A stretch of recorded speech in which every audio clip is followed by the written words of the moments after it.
ये कहानी पूरी तरह से काल्पनिक है। इसका किसी भी व्यक्ति, स्थान या घटना से कोई संबंध नहीं है। ये कहानी सिर्फ और सिर्फ मनोरंजन और समाज में जागरूकता फैलाने के लिए बनाई गई है। शादी, एक इश्क की शुरुआत का आज हम देख रहे हैं एपिसोड नंबर 34। इससे पहले के सारे एपिसोड्स मैंने प्लेलिस्ट में मेंशन कर दिए हैं, तो जिसने अभी तक नहीं सुने हैं पहले उनको सुन ले। तो चलिए शुरू करते हैं आज का ये नया एपिसोड। रुखसार कबर्ड में बिखरे कपड़ों को समेट रही थी। वहीं शौर्य बेड पर सोया हुआ था। शौर्य के चारों तरफ रुखसार ने तकियों से दीवार बना रखी थी। वैसे तो शौर्य के लिए झूला था, लेकिन वो उसे वहां सुलाने पर बहुत ज़्यादा रोया करता, इसीलिए रुखसार उसे बेड पर ही सुलाती। एक सर्वेंट दरवाजे पर खड़ी रुखसार और शौर्य को नोटिस कर रही थी और फ़ोन धीमी आवाज़ में किसी को कुछ इन्फॉर्म कर रही थी। रुखसार सब कुछ समेटने के बाद बेड की तरफ बढ़ती है। उसे देखते ही वो सर्वेंट वहाँ से चली जाती है। रुखसार बैठी ही थी कि उसका फ़ोन रिंग होता है। वो फ़ोन जैसे ही देखती है उसके होंठों पर मुस्कुराहट आ जाती है। रुखसार मुस्कुराते हुए कॉल रिसीव करती है और कान में लगाकर हेलो बोली। उधर से सौरभ की आवाज़ आई, तुमने नाश्ता किया? रुखसार अपने घुटनों को टैप करते हुए, जी हमने कर लिया। सौरभ ने फिर से पूछा, और शौर्य, उसे तुमने दूध पिला दिया? रुखसार शौर्य को देखकर जवाब में बोली, जी। और आपने नाश्ता किया? सौरभ थोड़ा मुस्कुराते हुए जवाब दिया, जी मेरी धर्मपत्नी जी, हमने भी नाश्ता कर लिया। सौरभ की ऐसी बात से रुखसार के गाल लाल हो जाते हैं। सौरभ बहुत धीमी आवाज़ में, आई लव यू रुखसार। सौरभ के अचानक ऐसे बोलने पर रुखसार का दिल तेज़ी से धड़कने लगा। रुखसार ने बस हूँ में जवाब दिया, जिसे सुन सौरभ थोड़ा चिढ़ते हुए बोला, रुखसार 6 महीने हो चुके हैं हमारी शादी को, लेकिन अब भी तुम मुझसे बात करने में इतना कतराती हो। मुझे पता है मैंने तुम्हें इस रिश्ते को अपनाने के लिए वक्त दिया है, फिर इसका मतलब ये नहीं कि तुम हमेशा अपनी फीलिंग्स को छुपाती रहो। तुम मुझसे ओपनली बात क्यों नहीं करती? इस पर रुखसार कुछ नहीं बोली। हार मानकर सौरभ बोला, इट्स ओके, मैं शाम को मिलता हूँ। इतना बोलते ही सौरभ ने कॉल कट कर दिया। वहीं रुखसार फ़ोन की स्क्रीन को देखती रही। इधर काव्या आईने के सामने खड़ी होकर अपने पेट पर हाथ फेर के बोली, ओह बेबी, मम्मा को कितना परेशान करोगे, जल्दी से आ जाओ ना। काव्या के ऐसा करने से वॉशरूम के दरवाजे पर टिककर खड़ा आदित्य हंसने लगा। आदित्य कब से काव्या की हरकतों को देख रहा था। आदित्य के हंसने से काव्या बुरी तरह से चिढ़ गई। वो आदित्य को घूर कर बोली, क्या आपको बहुत हंसी आ रही है ना? एक तो आप कुछ कर नहीं पा रहे, ऊपर से मुझ पर हंस रहे हैं। इतना बोलते ही काव्या नाराजगी से आदित्य को देखी, फिर आदित्य से मुंह फेर कर कबर्ड की ओर बढ़ गई। आदित्य आगे बढ़कर झटके से काव्या को कबर्ड से सटा दिया। काव्या हैरानी से आदित्य को देखने लगी। आदित्य काव्या की कमर पर हाथ रखकर खींच लिया, जिससे काव्या उसके बहुत करीब आ गई। काव्या सीधे आदित्य की आंखों में देखने लगी। आदित्य काव्या की आंखों में देखते हुए, मैंने तो बहुत पहले ही कर दिया wifey, you are already 1 month pregnant. Kavya हैरानी से आदित्य को देखने लगी। आदित्य काव्या के कान के पास जाकर बोला, we are getting to be parents. इतना बोलकर आदित्य काव्या के कान को बाइट कर लिया। काव्या सिहर सी उठी। कुछ देर तक काव्या आदित्य को देखती रही, फिर मुंह बनाकर बोली, आप किस खुशी में झूठ बोल रहे हैं? आदित्य को काव्या की ऐसी ही बात का इंतजार था। वो तुरंत काव्या को सीने से लगा लिया, फिर कबर्ड खोलकर उसमें से रिपोर्ट्स निकालकर दिखाई। रिपोर्ट्स देखकर काव्या के एक्सप्रेशंस एकदम से चेंज हो गए। वो उछलते हुए खुश होकर बोली, मैं माँ बनने वाली हूँ, आई एम प्रेग्नेंट। आदित्य को काव्या के इसी रिएक्शन की उम्मीद थी। आदित्य कुछ बोलता उससे पहले काव्या दौड़कर कमरे से बाहर निकल गई। आदित्य ने अपना सिर पीट लिया और कहा, ये लड़की कभी नहीं सुधर सकती। बच्चे होने वाले हैं, लेकिन ये खुद बच्ची बनी फिर रही है। पता नहीं मेरे कैसे बच्चे होंगे। इधर काव्या दौड़ते हुए हॉल में बैठी अरुणी देवी के पास जाकर उनके हाथ को पकड़कर उठाई और उन्हें घुमाते हुए बोलने लगी, दादी मैं माँ बनने वाली हूँ। अरुणी देवी हंसते हुए, काव्या आराम से। काव्या की नज़र अब विशाखा पर चली गई। वो अरुणी देवी को छोड़कर तुरंत विशाखा के पास चली गई और उछलते हुए बोली, माँ मैं माँ बनने वाली हूँ। काव्या की इतनी खुशी देखकर अरुणी देवी और विशाखा हंसने लगी। काव्या सभी के कमरों में जाकर बताने लगी कि वो माँ बनने वाली है। अरुणी देवी हंसते हुए बोली, बिल्कुल बच्ची है। उनकी बात पर विशाखा मुस्कुराने लगी। सभी लोग नाश्ता करने के बाद हॉल में बैठे हुए थे। काव्या और श्रेष्ठा के एक साथ प्रेग्नेंट होने से सभी बहुत ज़्यादा खुश थे, इसीलिए विशाखा सभी को आज खीर से मुंह मीठा करवा रही थी। सभी बैठे ही थे, तभी विशाखा खीर लेकर आई। प्रीत, काव्या, श्रेष्ठा और सपना सबको बाउल में खीर दे रही थी। इस वक्त आदित्य और अर्जुन स्टडी रूम में मौजूद थे। उनको देने के लिए काव्या आगे बढ़ी, लेकिन अनुराग ने साफ मना कर दिया और खुद दोनों के लिए खीर लेकर चला गया।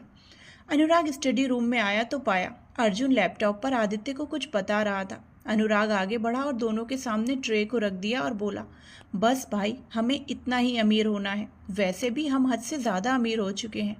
अर्जुन और आदित्य ने एक साथ अनुराग को देखा। अर्जुन एकदम से बोल पड़ा, ये सब अमीर होने के लिए नहीं है अनुराग, ये हमारा प्रोफेशन है और अब से तुम भी इसमें शामिल होगे। आदि और मैंने तुम्हारे लिए एक कंपनी खरीद ली है, अब से तुम उसके ओनर हो। अनुराग ने बुरा सा मुंह बना लिया और बोला, आप दोनों कम थे जो मुझे भी इस बेकार कंप्यूटर मीटिंग फाइल्स में फंसा दिया। अब तक जो आदित्य चुप था वो बोला, आई नो कि तुम सब कुछ कर सकते हो, इसीलिए बहस करने की कोई ज़रूरत नहीं है। आदित्य ने बस इतना ही कहा।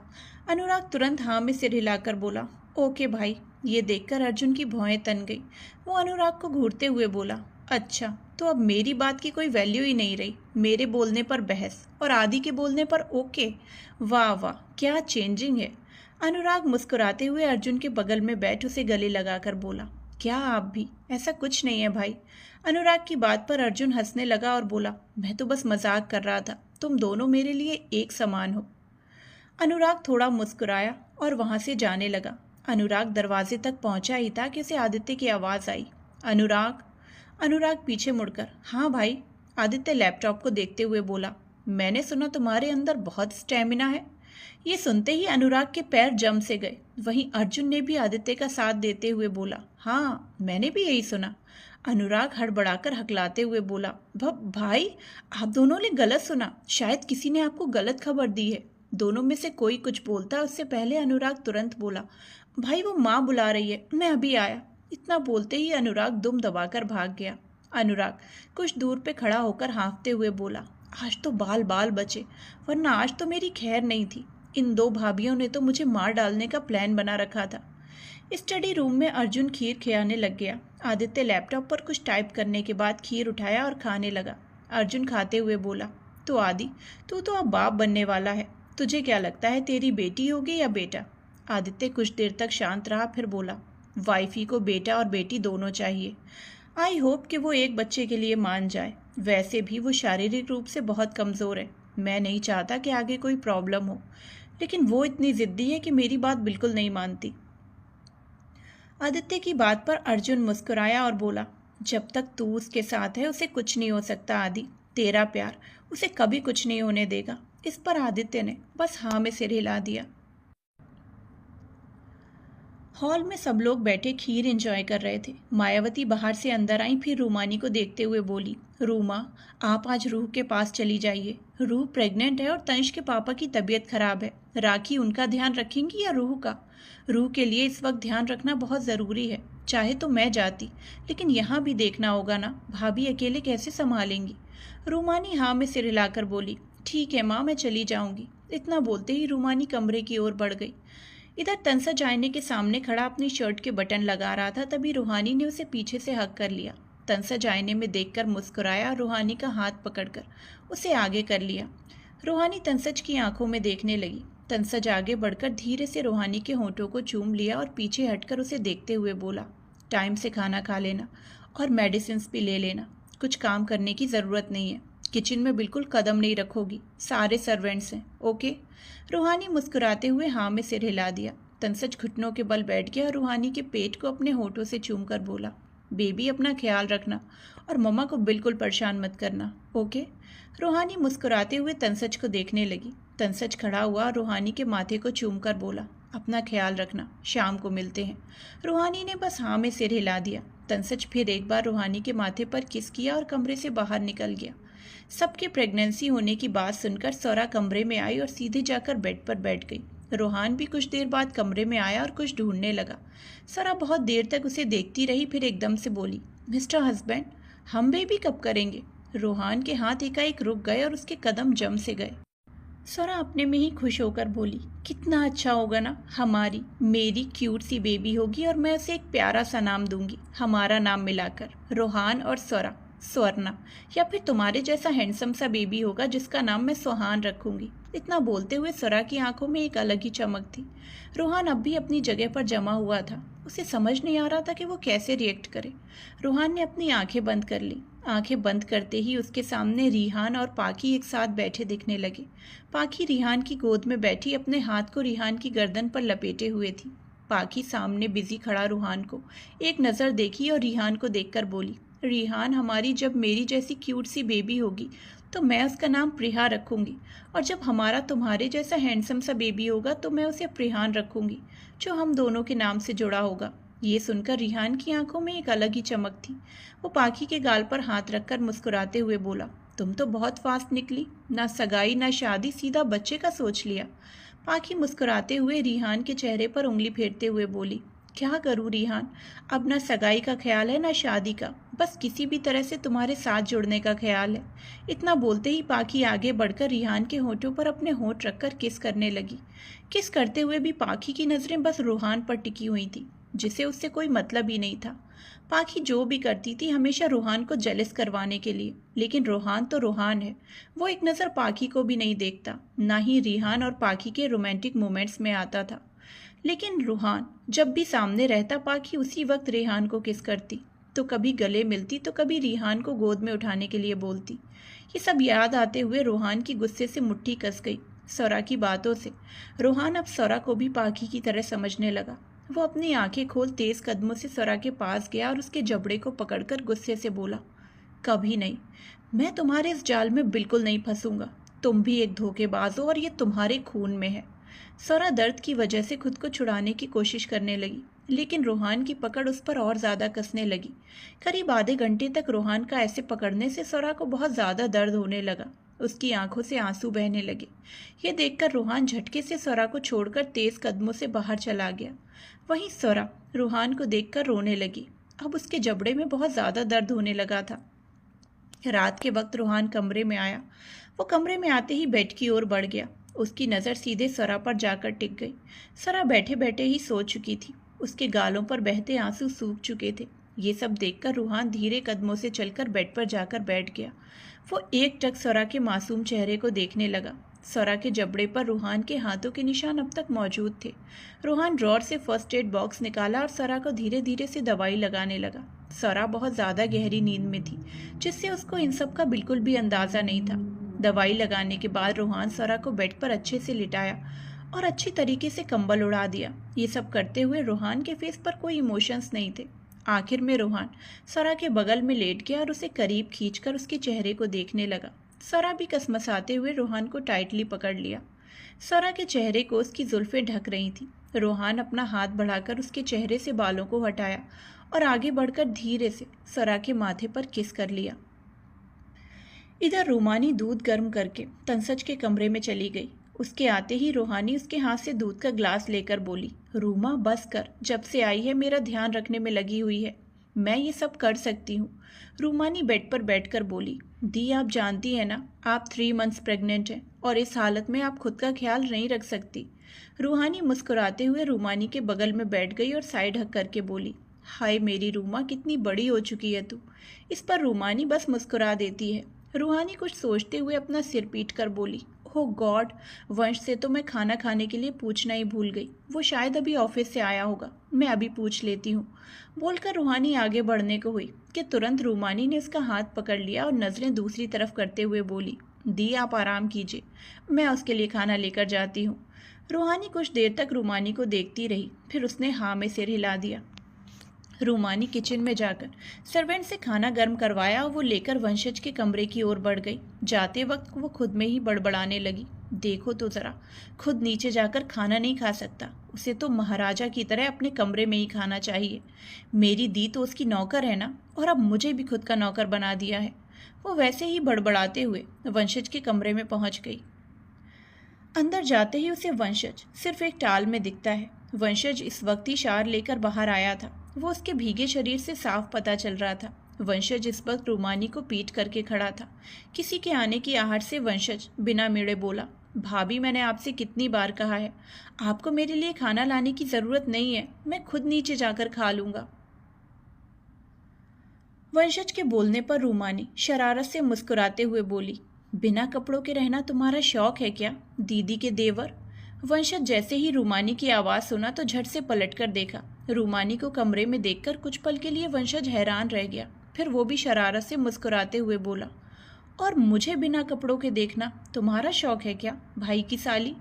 रूमानी ने आगे बढ़कर टेबल पर खाना रख दिया, फिर वंशज को देखकर जवाब दिया, आंखें हैं देखने के लिए। वंशज भी उसी के अंदाज में बोला, बॉडी है दिखाने के लिए। उसकी इस बात पर रूमानी थोड़ी चिढ़ सी गई और वहां से जाने लगी। तभी अचानक से वंशज ने रूमानी का हाथ पकड़कर खींच लिया, जिससे वो सीधे वंशज के सीने से जा लगी। रूमानी घूरकर वंशज को देखने लगी। वंशज मुस्कुराते हुए रूमानी की कमर पर हाथ रखकर खींच लिया, जिससे रूमानी उसके और ज़्यादा करीब आ गई। वंशज रूमानी के बालों को कान के पीछे करते हुए बोला, इतनी जल्दी भी क्या है भाई की साली साहिबा, खाना लेकर तो आ गई, अब इसे खिलाएगा कौन? रूमानी वंशज को घूरने लगी। वो बोली, क्यों, तुम्हारे हाथ नहीं है? इस पर वंशज ने जवाब दिया, हाथ तो है, लेकिन पता नहीं क्यों आज तुम्हारे हाथों से खाने का मन कर रहा है। और वैसे भी तुम्हें याद है, बचपन में जब तुम रोती थी, खाना नहीं खाती थी, तो मैं ही तुम्हें खिलाता था। रूमानी वंशज को धक्का देकर दूर हो गई और बोली, वो तो इसलिए क्योंकि तुम ही मुझे रुलाते थे और मार खाने के डर से मुझे ज़बरदस्ती खाना खिलाते थे, जबकि मुझे तुम्हारे हाथ से कभी खाने का मन ही नहीं करता था। तुम ना एक नंबर के बदमाश हो, मुझे तुमसे बहस ही नहीं करनी। इतना बोलते हुए रूमानी जल्दी से कमरे से निकल गई। वंशज रूमानी को देखते हुए सीरियस होकर धीरे से बोला, सब कुछ कितना बदल चुका है, लेकिन तुम अब भी नहीं बदली। मेरे प्रति तुम्हारे इमोशंस वही के वही हैं। तुम वक्त के साथ कभी नहीं बदली, लेकिन मैं बदल गया। मेरे तुम्हारे प्रति नज़रिया बदला और शायद। बोलते हुए वंशज एकदम से रुक गया। वंशज की आंखें एकाएक बंद हो गईं। आंखें बंद होते ही उसकी आंखों के सामने एक नज़ारा छाने लगता है, जिसमें एक लड़का एक लड़की को पीठ पर लदे हुए था और लड़की हंसते हुए उस लड़के से बात कर रही थी। वो लड़का भी बहुत ज़्यादा खुश था। वंशज ये सोचते सोचते एक आवाज़ उसके कानों में गूंजने लगी, वंश तुम मजाक कर रहे हो ना, तुम मुझसे प्यार करते हो, ये तुमने पूरे कॉलेज के सामने कबूला है, फिर तुम ऐसे क्यों बोल रहे हो कि तुम मुझसे प्यार नहीं करते? वंशज झट से अपनी आंखें खोलता है और कसकर मुट्ठी कस लेता है। इधर कमरे में काव्या और आदित्य एक दूसरे से लिपट कर सो रहे थे। काव्या अचानक आदित्य से बोली, मिस्टर हस्बैंड, जब मैं प्रेग्नेंट थी तो आपने मुझसे कल झूठ क्यों कहा?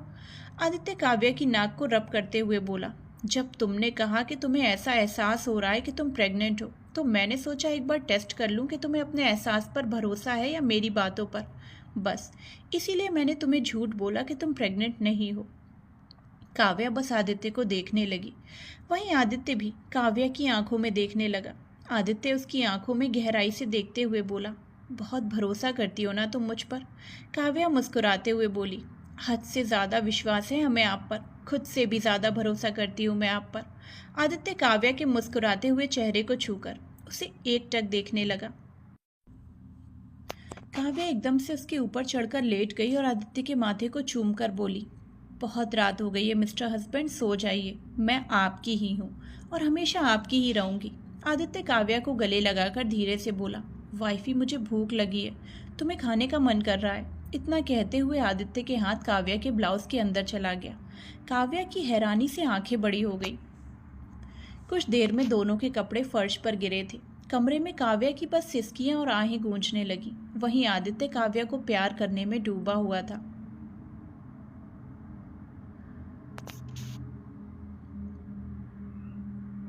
सुबह के वक्त श्रेष्ठा एक डार्क ब्लू कलर की साड़ी में ध्रुव के ऑफिस में बैठी बोर हुए जा रही थी। ध्रुव लैपटॉप में पूरी तरह से बिजी था। श्रेष्ठा बस अजीब अजीब से मुंह बनाने लगी। ध्रुव उसे ऐसे देखकर अपने पास बुलाया। श्रेष्ठा जल्दी से ध्रुव के पास चली गई। उसके पास आते ही ध्रुव ने उसका हाथ पकड़कर झटके से खींच लिया, जिससे वो सीधे उसकी गोद में बैठ गई। ध्रुव एक नज़र श्रेष्ठा को देख फिर एक बार लैपटॉप में बिजी हो गया। तभी अचानक केबिन पर नॉक हुआ। ध्रुव अंदर आने की परमिशन दिया। एक लड़की शॉर्ट ड्रेस में आई और एक फाइल ध्रुव की तरफ करते हुए बोली, सर, इसमें आपके सिग्नेचर चाहिए। ध्रुव बिना उसे देखे फाइल लिया और देखने लगा। इस बीच उस लड़की की जलती नजरें श्रेष्ठा पर टिक गई। श्रेष्ठा को ध्रुव की गोद में बैठा देखकर उस लड़की ने अपनी मुट्ठी कस ली। श्रेष्ठा को भी जब किसी की नज़रों की तपिश महसूस हुई तो वो उसे देखने लगी। वो लड़की अब बहुत प्यार से ध्रुव को देखने लगी। ये देखकर श्रेष्ठा ने एक नज़र ध्रुव को देखा, फिर सीधे उसे किस करने लगी। ध्रुव तो एकदम से हैरान रह गया। वहीं वो लड़की और ज़्यादा गुस्से से श्रेष्ठा को देखने लगी। ध्रुव पीछे होना चाह रहा था, लेकिन श्रेष्ठा ने उसके होठों को बिल्कुल नहीं छोड़ा। कुछ देर बाद श्रेष्ठा ने किस ब्रेक की और टेबल से फाइल उठाकर उस लड़की के मुंह पर फेंक कर बोली, इसे बाद में सिग्नेचर करा लेना, अभी तुम्हारे सर बहुत बिजी हैं। इतना बोलते ही श्रेष्ठा फिर एक बार ध्रुव को किस करने लगी। वो लड़की पैर पटक कर वहां से चली गई। अब ध्रुव भी श्रेष्ठा को बेतहाशा चूमने लगा। वो किस के साथ बाइट करने लगा। श्रेष्ठा ने उसे धक्का दिया, जिससे दोनों के होंठ अलग हो गए। श्रेष्ठा ध्रुव को घूर कर बोली, ध्रुव डोंट बाइट माई लिप्स। ध्रुव श्रेष्ठा के मुलायम गुलाबी होंठों को सहलाते हुए बोला, वाई बेबी। श्रेष्ठा मुंह बनाकर बोली, दर्द होता है। ध्रुव मुस्कुराया और श्रेष्ठा की गर्दन की ओर बढ़कर धीरे से बाइट कर लिया। श्रेष्ठा के मुंह से आह निकल गई, जिसे सुन ध्रुव श्रेष्ठा को देखने लगा। कुछ देर बाद श्रेष्ठा ध्रुव के गले में बाहें डालकर बोली, ध्रुव अभी जो लड़की आई थी उसे ऑफिस से निकाल दो, उसकी इंटेंशन सही नहीं लग रही थी। ध्रुव श्रेष्ठा की नाक को अपनी नाक से रब करते हुए बोला, एज यू विश बेबी। ध्रुव एक बटन प्रेस किया, उसके साथ ही काली अंदर आया। उसकी नज़रें झुकी हुई थी। ध्रुव श्रेष्ठा के बालों से खेलते हुए बोला, अभी जो लड़की मेरे केबिन में आई थी उसका रेजिग्नेशन लेटर अभी तुरंत मुझे चाहिए। काली यस बॉस बोलकर वहां से चला गया। ध्रुव श्रेष्ठा के होठों को सहलाते हुए बोला, अब खुश? श्रेष्ठा ने मुस्कुराते हुए हाँ में सिर हिला दिया। तभी अचानक धड़ाम की आवाज़ के साथ केबिन का दरवाज़ा खुला। ध्रुव ने घूरकर सामने देखा। सामने से मयंक डॉक्टर की ड्रेस में था। मयंक दोनों को देखकर उनके पास गया और श्रेष्ठा की ओर हाथ बढ़ाकर बोला, हाय भाभी। श्रेष्ठा ने मयंक का हाथ देखा, फिर वो ध्रुव को देखने लगी। ध्रुव श्रेष्ठा को देखता पाकर बोला, मैं तुम्हें इसी से मिलाने लेकर आया हूँ। ये मेरा दोस्त है, मयंक कुशवाहा। बचपन से हमने साथ में पढ़ाई की। ये सुनकर श्रेष्ठा ध्रुव से अलग होकर मुस्कुराते हुए मयंक से हाथ मिलाई। कुछ देर में मयंक श्रेष्ठा का हाथ छोड़कर ध्रुव को देखकर बोला, तो चले? ध्रुव लैपटॉप को देखते हुए जवाब दिया, हाँ बस 10 मिनट, तब तक तू अपनी ड्रेस चेंज कर ले। मयंक वहाँ से केबिन अटैच बाथरूम में गया। वहाँ देखा तो ध्रुव ने पहले ही मयंक के लिए ड्रेस ऑर्डर कर दी थी। मयंक मुस्कुराते हुए ड्रेस को उठाकर चेंजिंग रूम में चला गया। इधर रूहान परेशान होकर हर जगह सरा को ढूंढ रहा था। जब से वो सुबह उठा था, एक बार भी उसने सरा को नहीं देखा। सभी सर्वेंट्स और बॉडीगार्ड से पूछने पर भी सबका जवाब बस यही होता कि उन्होंने नहीं देखा। रूहान कदम बढ़ाते ही जा रहा था कि उसका फ़ोन रिंग होने लगा। रूहान फ़ोन रिसीव किया तो दूसरी तरफ से आवाज़ आई, सर भैरव अरोरा जेल से भाग गया। पुलिस स्टेशन की कंडीशन बहुत ख़राब हो चुकी है, बहुत से पुलिस वाले ज़ख्मी हैं। ये सुनकर रूहान को सरा का गायब होना याद आया। रूहान कॉल कट करके सरा का कॉल बहुत बार ट्राई करने लगा। उसके चेहरे पर अब परेशानी के साथ फिक्र भी दिखने लगी। तभी उसके कंधे पर कोई हाथ रखता है तो रूहान परेशान होकर मुड़ा तो देखा अनुराग उसे देख रहा था। अनुराग रूहान के कंधे पर हाथ रखकर पूछता है, क्या हुआ रूहान? रूहान परेशान होकर सरा को कॉल करते हुए बोला, ब्रो वो कहीं नहीं मिल रही और उसका भाई भी जेल से भाग गया, पता नहीं कहाँ चली गई।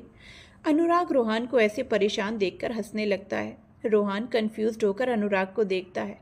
अनुराग कुछ देर बाद हंसना बंद करके सीरियस होकर कहता है, रूहान तू तो उसे धोखेबाज समझता है ना, तो फिर वो रहे या ना रहे तुम्हें क्या फ़र्क पड़ता है?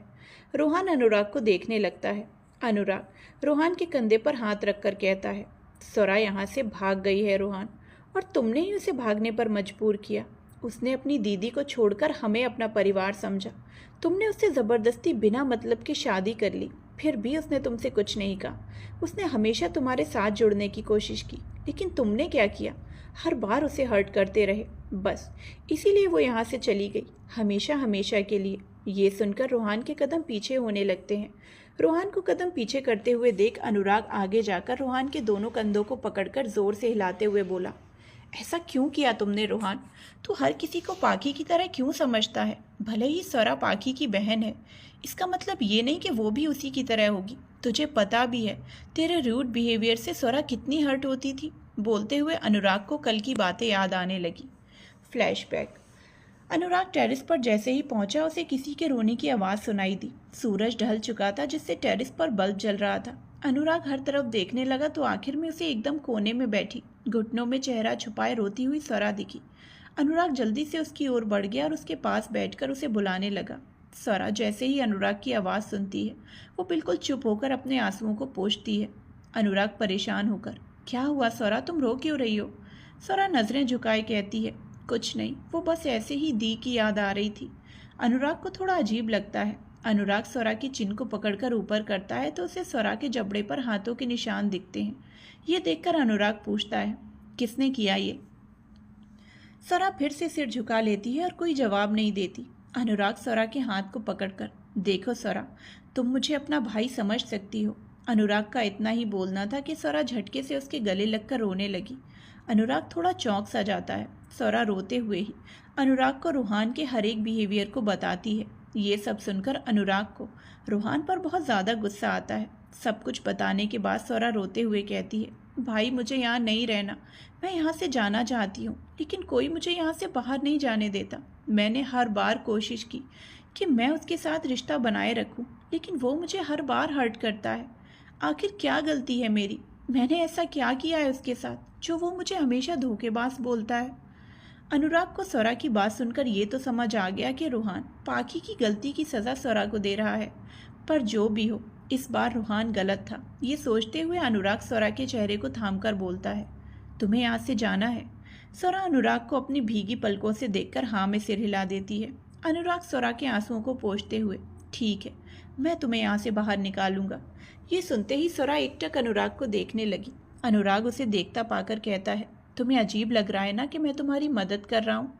इस बार रूहान गलत है, उसने जो तुम्हारे साथ किया बहुत गलत किया। तुम उससे दूर चली जाओगी, यही तुम दोनों के लिए सही रहेगा, क्योंकि जब तक तुम उसके पास रहोगी तब तक उसे कभी इसका एहसास नहीं होगा कि उसने तुम्हारे साथ ये सब करके कितनी बड़ी गलती की है। Flashback and. रूहान को तो जैसे होश ही ना हो, वो बस एक टक फर्श को देखे जा रहा था। अनुराग कुछ देर तक उसको देखता है, फिर अपने कमरे में जाकर वापस लौटकर रूहान के हाथों में एक पेपर थमा देता है। रूहान की नज़र अब पेपर पर पड़ती है। पेपर को देखते ही एकदम से उसके कदम लड़खड़ा जाते हैं। अनुराग पेपर के ऊपर मंगलसूत्र को रखते हुए कहता है, ये रही तेरी अमानत, जो आखिरी बार स्वरा छोड़कर गई थी। रूहान के हाथ में इस वक्त डिवोर्स पेपर्स थे जिसमें स्वरा ने सिग्नेचर किए थे। ये देखकर रूहान के दिल में एक तेज दर्द होने लगता है। उसने कभी नहीं सोचा था कि स्वरा उसे इस तरह छोड़कर चली जाएगी, और सबसे बड़ी बात ये थी कि स्वरा के छोड़कर जाने की बात से रूहान को बहुत तकलीफ हो रही थी। रूहान मंगलसूत्र को एकटक देखने लगता है, फिर डिवोर्स पेपर्स को देखते हुए धीरे से कहता है, नहीं, वो मुझे छोड़कर नहीं जा सकती, मैं उसे वापस लेकर आऊँगा। ये सुनकर अनुराग को गुस्सा आ जाता है। वो रूहान पर चिल्लाते हुए कहता है, क्यों लाना चाहता है तू उसे यहाँ? ताकि तू फिर से उसे हर्ट करे, उसे धोखेबाज कहे, उस पर झूठे इल्ज़ाम लगाए। रूहान अब बिल्कुल चुप हो जाता है। उसके पास अनुराग के क्यों का जवाब बिल्कुल नहीं था। वो खुद नहीं जान पा रहा था कि आखिर उसके साथ ऐसा क्यों हो रहा है। उसे स्वरा के दूर जाने पर इतनी तकलीफ क्यों हो रही है। वहीं दूसरी तरफ ध्रुव, श्रेष्ठा और मयंक एक होटल रूम में थे। मयंक घुटनों के बल बैठ श्रेष्ठा के पेट को देखकर, हाय मेरे शेर या शेरनी, मैं तुम्हारा चाचू हूँ, मैं पहले ही बता दे रहा हूँ, फिर मत कहना तुम मुझे पहचानते नहीं हो। मयंक की हरकत पर श्रेष्ठा हंसने लगती है। ध्रुव तो बस अपनी बेबी को देखने में पूरी तरह से बिजी था। मयंक उठकर चेयर पर बैठकर बोलता है, वैसे भाभी, आप मेरे माफिया दोस्त के पास कैसे फंस गई? श्रेष्ठा की नज़र अब ध्रुव पर चली जाती है। दोनों की नज़रें आपस में मिल जाती हैं। श्रेष्ठा ध्रुव में खोए हुए कहती है, प्यार के जाल से कौन बच पाता है? मैं तो नफरत की आग लेकर गई थी, लेकिन प्यार के जाल में फंस गई। ऐसी फंसी कि नफरत ने ही साथ छोड़ दिया। श्रेष्ठा और ध्रुव एक टक एक दूसरे को देख रहे थे। मयंक बीच में अपना गला साफ करता है, जिससे श्रेष्ठा का ध्यान ध्रुव से हट जाता है, लेकिन ध्रुव अब भी श्रेष्ठा को देख रहा था। मयंक ध्रुव के कंधे पर मारते हुए कहता है, बस कर भाई, इतना देखेगा तो तेरी ही नज़र भाभी को लग जाएगी। हाँ मुझे पता है भाभी बहुत सुंदर और क्यूट है, इसका मतलब ये नहीं कि तू उसे देखता रहेगा। श्रेष्ठा हल्का मुस्कुराते हुए नज़रें झुका लेती है।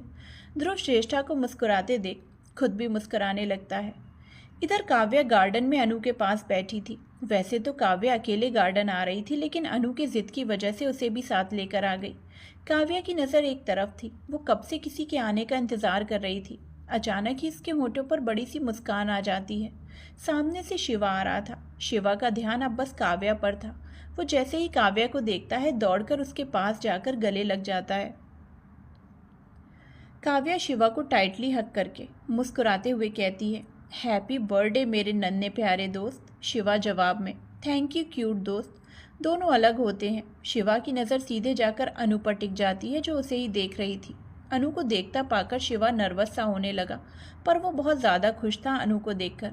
काव्या शिवा को इशारा करते हुए अनु से कहती है, क्यूटी ये मेरे फ्रेंड हैं शिवा, आज इनका बर्थडे है। और शिवा, ये हैं अनु। अनु जल्दी से अपना हाथ बढ़ाकर मुस्कुराते हुए कहती है, hi happy birthday Shiva. Shiva बहुत देर तक अनु के हाथ को देखता है, जो एक नन्हा सा हाथ था। फिर धीरे धीरे शिवा भी अपना हाथ बढ़ाकर उससे हाथ मिलाकर थैंक यू बोलता है।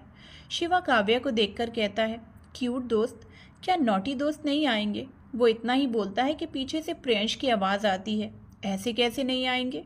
सब लोग आवाज़ की तरफ देखते हैं, जहां प्रियंश बलून्स और एक बड़ा सा बॉक्स और बर्थडे कैप लेकर मुस्कुराते हुए खड़ा था। उसे देखते ही शिवा दौड़कर जाता है और उससे लिपट जाता है। कुछ देर में दोनों अलग होकर प्रियंश बेंच पर आकर बॉक्स रखता है, फिर बर्थडे कैप तीनों को पहनाकर खुद पहनता है और बॉक्स को खोलता है। उसमें एक बड़ा सा केक था। चारों मिलकर शिवा का बर्थडे हंसते मुस्कुराते हुए सेलिब्रेट करते हैं। वहीं दूर एक ब्लैक कार में बैठा विक्रम टेलीस्कोप से काव्या के हंसते हुए चेहरे को देख रहा था। वो एकटक बस काव्या को देख रहा था।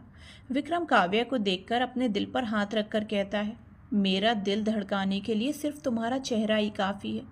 मैं पूरी ज़िंदगी तुम्हारे चेहरे को देखकर बिता सकता हूँ। तुम्हारी वही मुस्कुराहट, वही हंसी जिसको देखने के लिए मैं पल पल तरसता हूँ, वो अब मेरी आंखों के सामने है।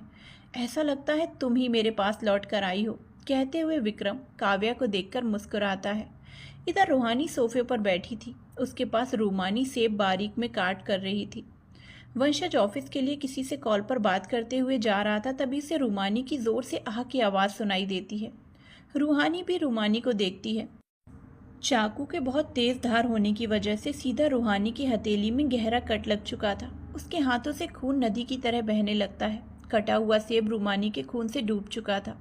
ये देखकर वंशज दौड़कर उसके पास जाता है। वहीं रूहानी उसका हाथ पकड़ने को होती है कि वंशज रूमानी का हाथ पकड़ लेता है। उसके हाथ को देखकर वंशज का चेहरा गुस्से से लाल हो जाता है। वो रूमानी को देखकर गुस्से से उस पर चिल्लाता है, ध्यान कहाँ रहता है तुम्हारा? छोटी बच्ची हो क्या? और अगर तुम्हें आता नहीं है तो ये सब तुम्हें करने की क्या ज़रूरत है? किसने कहा है तुम्हें ये सब करने के लिए? एक सर्वेंट जल्दी से वंशज को फर्स्ट एड बॉक्स देती है। रूमानी अपने हाथ को छुड़ाते हुए, छोड़ो मैं खुद कर लूँगी। वंशज गुस्से से लाल आंखों से रूमानी को देखता है तो रूमानी सहम सी जाती है। वहीं रूहानी भी कहती है, रूमा मैंने पहले ही मना किया है कि तुम ये सब मत करो। अब देख लिया ना, चोट लग गई। फिर वंशज को देखकर, वंश तुम डॉक्टर को बुला लो। रूमानी बीच में ही कहती है, दी इसकी कोई ज़रूरत नहीं है, छोटी सी चोट है।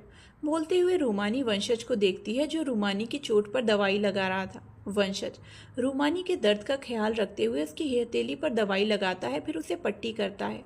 राखी जो अभी अभी हॉस्पिटल से आई थी, वो दरवाजे पर खड़ी होकर एकटक वंशज को देख रही थी। वंशज को रूमानी की केयर करते देख राखी के एक्सप्रेशंस काफ़ी ज़्यादा कॉम्प्लिकेटेड हो जाते हैं। उनके चेहरे पर परेशानी के भाव साफ दिखने लगते हैं। राखी आगे बढ़कर खुद रूमानी का हाथ पकड़ लेती हैं और परेशान होकर कहती हैं, रूमा ये आपने क्या कर दिया? फिर वंशज को देखकर कहती हैं, वंश डॉक्टर को बुलाओ और तुम ऑफिस जाओ, तुम्हें बहुत काम होगा ना। वंशज रूमानी के हाथ को देखकर कहता है, पर माँ। वो इतना ही बोलता है कि राखी सख्ती से कहती हैं, मैंने कहा ना तुम ऑफिस जाओ, मैं रूमा का ख्याल रख लूँगी। तंस भी तुम्हारे पापा के पास है, अगर ऑफिस नहीं जाना तो हॉस्पिटल चले जाओ, तंश की भी मीटिंग है। वंशज बिल्कुल भी वहाँ से जाना नहीं चाहता था, इसीलिए वो बैठकर बस रूमानी के हाथ को देखता रहता है। रूहानी बस राखी को देख रही थी। रूमानी का ध्यान बस अपने हाथ पर था। वंश को एक इंच भी हिलता ना पाकर राखी जोर से चिल्लाती हैं, वंश मैंने कहा यहाँ से जाओ। राखी के एक्सप्रेशन से रूहानी बस देखती रहती है और रूमानी कंफ्यूज्ड होकर राखी को देखती है। वंश अब वहाँ से उठकर चला जाता है। उसे जाते देखकर राखी के एक्सप्रेशंस फिर एक बार चेंज हो जाते हैं। अब उनका परेशानी भरा चेहरा और ज़्यादा परेशान होने लगता है। कुछ देर में एक डॉक्टर आकर रूमानी के हाथ को देखकर दवाई देकर चले जाते हैं। रूमानी कमरे में चली जाती है। वहीं राखी के परेशान चेहरे को देखकर रूहानी कहती है, माँ आप इतनी परेशान क्यों हैं? राखी रूहानी को देखकर कहती है, रूह आपको क्या ज़रूरत थी रूमा को यहाँ बुलाने की? आप खुद सिंगानिया विला चली जाती और ये वंश को आप रूमा के इतने करीब कैसे जाने दे सकती हैं? आपको पता नहीं है वंश ने एक लड़की की ज़िंदगी बर्बाद की है, उसे धोखे में रखा था। क्या आप चाहती हैं कि रूमा भी वो सब कुछ फेस करे? रूहानी राखी के हाथ को पकड़कर आंखों में देखते हुए कहती है, माँ, वंश बदल चुका है, उसे अपनी गलती का पछतावा है। और आपको यही डर है ना कि वंश ने अगर रूमा के साथ कुछ गलत किया तो वो उस बार की तरह नहीं बचेगा। ये सुनते ही राखी और ज़्यादा परेशान हो जाती हैं। वो परेशानी से कहती हैं, प्लीज़ रूह, आप रूमा को लेकर सिंघानिया विला चली जाइए। मैं किसी भी हालत में ना रूमा को उस हाल में देख सकती हूँ और ना ही वंश को कुछ होते हुए देख सकती हूँ। इतना बोलते हुए राखी उम्मीद भरी नज़रों से रूहानी को देखती हैं तो रूहानी हाँ में सिर हिला देती है। शाम का वक्त हो चुका था। रूहानी अपने बैग्स में कपड़े समेट रही थी, वहीं तनसज रूहानी के आगे पीछे जाते हुए, रूह यार, तुम ऐसे मुझे छोड़कर कैसे जा सकती हो? मैं तुम दोनों के बगैर कैसे रहूँगा? और अचानक तुमने ये कैसे डिसाइड कर लिया कि तुम चली जाओगी? कुछ ही तो वक्त मिलता है तुम दोनों के साथ टाइम स्पेंड करने का रात में, और सुबह अगर तुम चली जाओगी तो वो वक्त भी नहीं रह जाएगा तुम दोनों से मिलने का।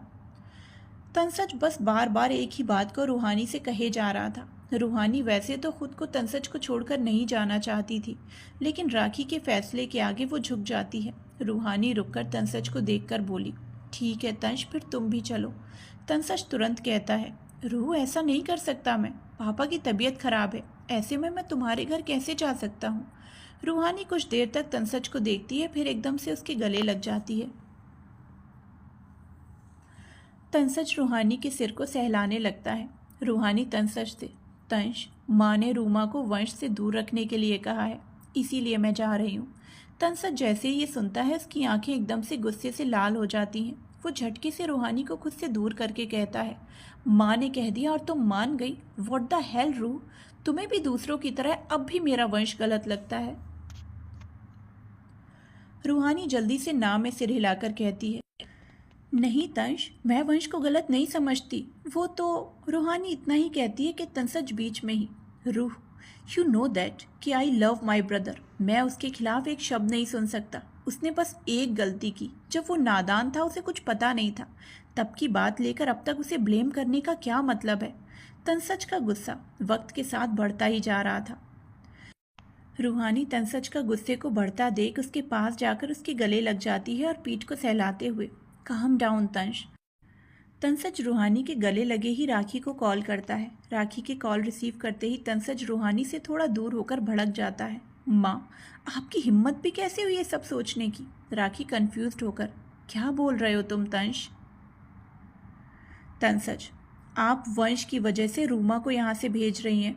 राखी उधर से जवाब देती है, तंश मेरी बात समझो, हमें कोई रिस्क नहीं लेना चाहिए। उस बार जो हुआ था, अगर इस बार भी। ये सुनते ही तनसज की फ़ोन पर पकड़ कस जाती है। वो बीच में ही थोड़े गुस्से में कहता है, आप कहना क्या चाहती हैं? वंश अब भी गलत है। राखी हड़बड़ाते हुए, नो नो तंश, मैं ये बिल्कुल नहीं कह रही, लेकिन चाहे कुछ भी हो, वंश ने गलती की थी। ये सुनते ही तनसज ज़ोर से फ़ोन को ज़मीन पर फेंक देता है। रूहानी डर जाती है। रूहानी डरी सहमी नज़रों से तनसज को देखती है। तनसज फ़ोन को गुस्से से देखकर बाहर जाने लगता है कि रूहानी तुरंत उसका हाथ पकड़ लेती है। तनसज एक नज़र रूहानी के हाथ को देखकर झटक देता है, जिससे रूहानी थोड़ा पीछे हट जाती है। तनसज तुरंत कमरे से बाहर चला जाता है। वहीं दूसरी तरफ रोहन स्टडी रूम में आदित्य की कुछ दूरी पर खड़ा था। आदित्य कुछ पेपर्स को चेक कर रहा था। आदित्य पेपर्स को देखते हुए, क्या हुआ, बोलो। रोहन आदित्य को बिना भाव के देखकर बोलता है, भाई मुझे भैरव अरोरा की लोकेशन चाहिए। आदित्य पेपर से नज़रें हटाकर रोहन को देखने लगता है। बहुत देर तक देखते रहने के बाद आदित्य अपनी जगह से उठकर रोहन के पास जाता है। रोहन अब भी आदित्य को ही देख रहा था। आदित्य अपनी बैग से गन निकालकर सीधे रोहन के सिर पर पॉइंट करता है। रोहन को इससे कोई फर्क नहीं पड़ता, उसके एक्सप्रेशंस थोड़े भी चेंज नहीं होते। आदित्य सर्द आवाज़ में, क्या लगता है तुम्हें, बहुत बड़े हो गए हो तुम्हें नहीं पता भैरव अरोरा क्या चीज़ है। सौरा यहाँ थी इसीलिए वो कंट्रोल में था, वरना एक सेकंड नहीं लगता उसे जेल से बाहर निकलने में। रोहन गन को पकड़कर अपने सीने पर पॉइंट करते हुए कहता है, भाई सर से ज़्यादा सीने में गोली चलाने में फ़ायदा है। और मुझे नहीं जानना भैरव अरोरा क्या चीज़ है, मुझे बस इतना पता है कि मेरी वाइफ उसके पास है और मुझे वो वापस लाना है। आदित्य रोहन की आंखों में जुनूनियत और निडर भाव को देख पा रहा था। आदित्य रूहान के अंदर खुद को देख पा रहा था, एकदम feeling less person. Aditya gun को रूहान के सीने से हटाकर उससे दूर हो जाता है और फिर से सोफे पर बैठकर टेबल पर गन को रखकर कहता है, तुम कहीं नहीं जाओगे। ये सुनते ही रूहान बिना भाव के आदित्य को देखता है, फिर अचानक से बोलता है, आप मुझे कभी रोक नहीं सकते। मुझे बस आपकी छोटी सी मदद चाहिए थी। अगर आपको नहीं करनी तो मुझे कोई ज़्यादा फर्क नहीं पड़ता, मैं खुद पता लगा लूँगा। इतना बोलते ही रूहान वहाँ से चला जाता है। उसके जाते ही आदित्य किसी को कॉल करके कहता है, रूहान पर नज़र रखो। बैंकॉक। भैरव चेयर पर बैठा था। उसके सामने एक आदमी बहुत ज़ख्मी हालत में था। भैरव अपनी डरावनी नज़रों से सामने उस आदमी को देखकर, तुम्हें क्या लगा था मैं यहाँ नहीं हूँ तो मुझे पता नहीं चलेगा? तुम किसे मिसाइल बेच रहे हो? बैंकॉक का ऐसा कोई नहीं है जो अपनी कीमत लगा सके। वो आदमी चिल्लाते हुए, तुम होते कौन हो कीमत तय करने वाले? उसके ऐसे चिल्लाने से भैरव अपने सिर को टैप करने लगता है। ये देखकर वहाँ खड़े कुछ लोग जिन्हें पकड़कर रखा गया था वो डर से कांपने लगते हैं।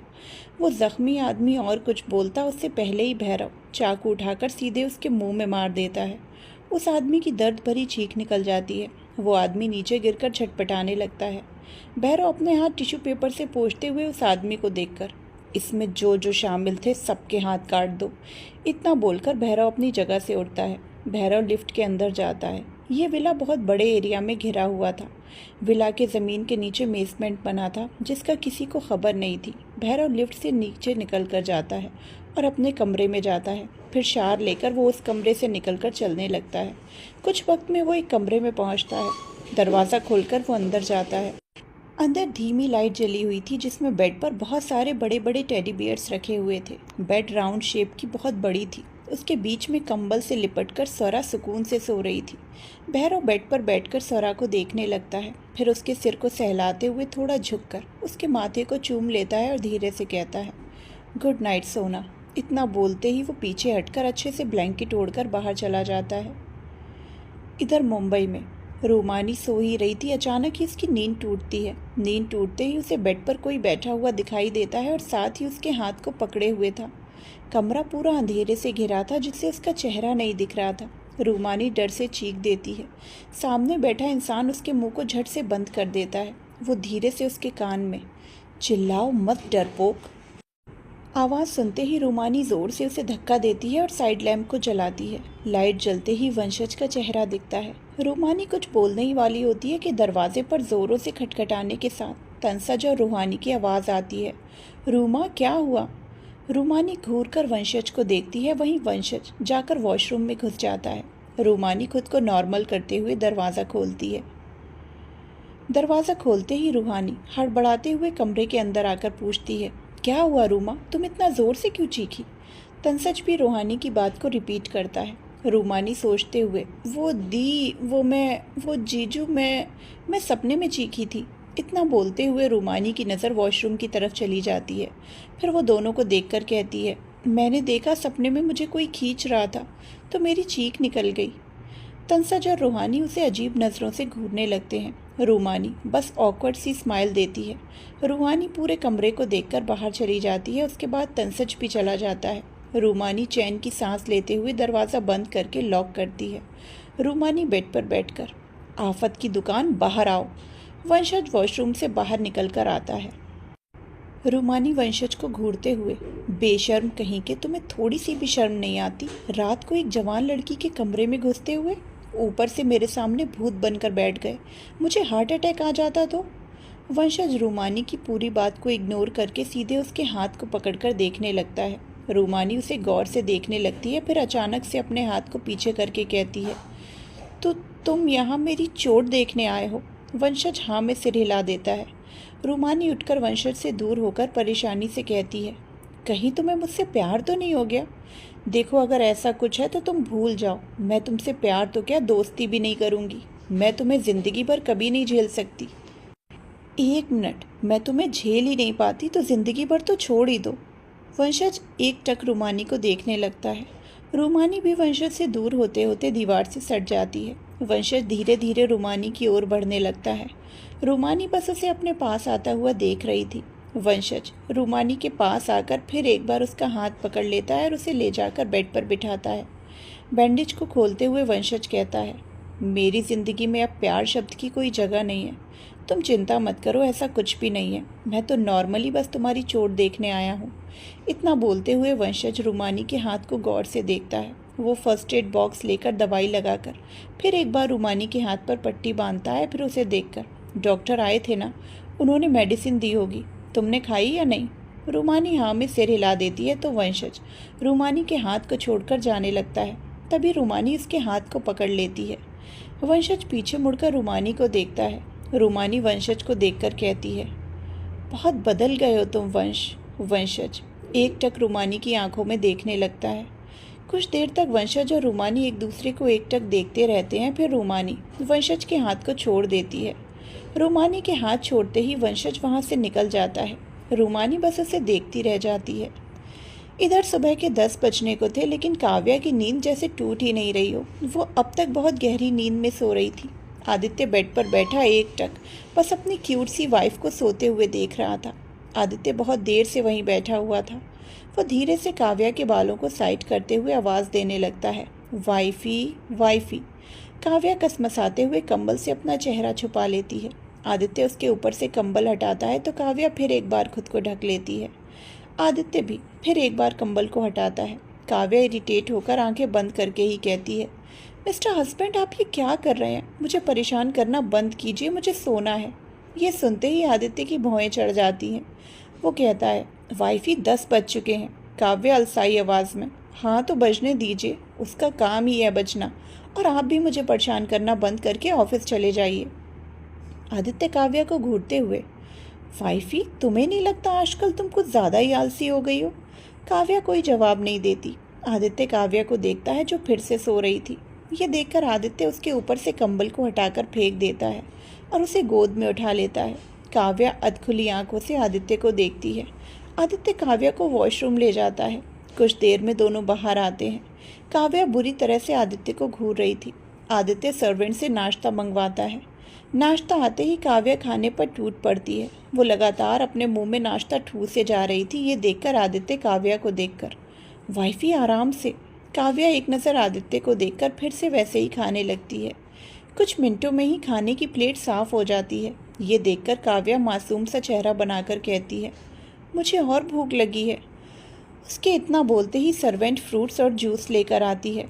वो सब देखकर काव्या मुंह फेर लेती है और आदित्य को देखकर कहती है, मिस्टर हस्बैंड, मुझे वो नहीं खाना।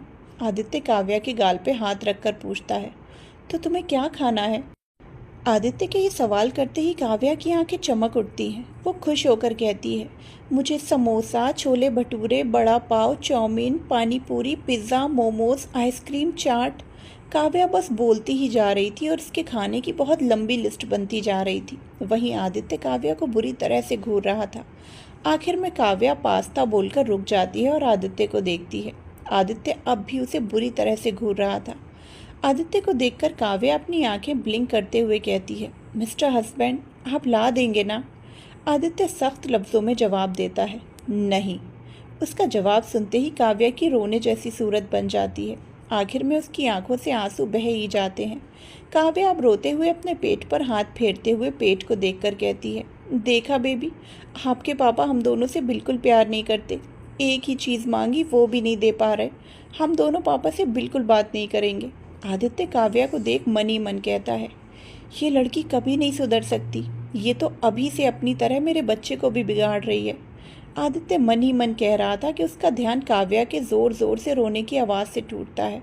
आदित्य लाचारी से काव्या को देखकर कहता है, ठीक है, चलो हम लोग होटल चलते हैं, वहाँ जितना खाना हो खा लेना। काव्या की आंखें चमक उठती हैं। वो जल्दी से अपने आंसुओं को पोंछकर कहती है, चलिए। आदित्य काव्या के चेहरे को देखकर, तुम ऐसे जाओगी? काव्या कंफ्यूज्ड होकर आदित्य को देखती है। आदित्य उठकर वॉशरूम से गीला हैंकी लेकर आता है और काव्या के चेहरे को अच्छे से पोंछता है। होटल में आदित्य और काव्या कुछ ही देर में होटल पहुंच जाते हैं। आदित्य चेयर पर बैठ जाता है और लाचार होकर काव्या को देखने लगता है, जिसने पूरे टेबल पर जंक फूड भरा हुआ था और वो खाए जा रही थी। ऐसा नहीं था कि आदित्य उसे मना नहीं कर सकता था, लेकिन उसे पता था कि प्रेगनेंसी में ऐसी चीज़ें होती ही हैं। वहीं कुछ दूरी पर विक्रम और उसकी बेटी विनी बैठे थे। विनी शांत सी बैठी हुई थी। विक्रम मेन्यू को देखते हुए, मेरी बेबी डॉल, बताओ तुम्हें क्या खाना है? विनी बस सिर झुकाए ना में सिर हिला देती है। उसे ऐसे देखकर विक्रम को बहुत बुरा लगता है। वो मेन्यू को टेबल पर रखकर विनी के चिन को पकड़कर ऊपर करता है। उसके ऐसा करते ही विनी की नज़र विक्रम के पीछे कुछ दूरी पर बैठी काव्या पर चली जाती है।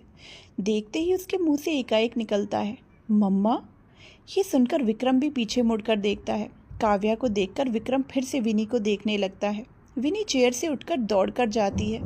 विक्रम उठकर उसे रोकने की कोशिश करते हुए आवाज़ देता है। विनी सीधे जाकर काव्या से लिपट जाती है और उसके मुंह से आवाज़ निकलती है, मम्मा।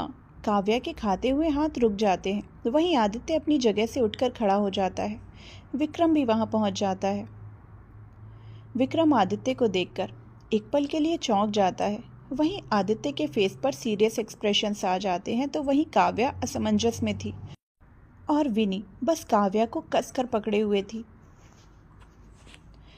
इधर मायावती एक जगह पर खड़ी थी। उनके सामने एक बड़ा सा महल जैसा घर था।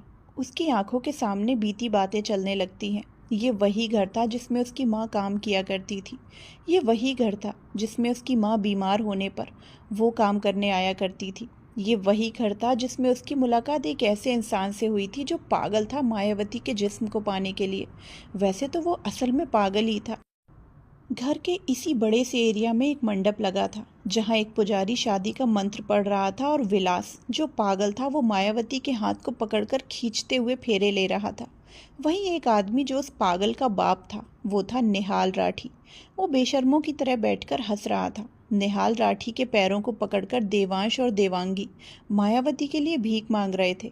मायावती भी उस वक्त अपने माँ बाप को इतना लाचार देखकर उसकी आंखों से आंसू बहे जा रहे थे। सब कुछ वैसा ही चल रहा था जैसा निहाल राठी चाहता था। लेकिन उसी वक्त तेज रफ्तार में गाड़ियां एक साथ रुकती हैं।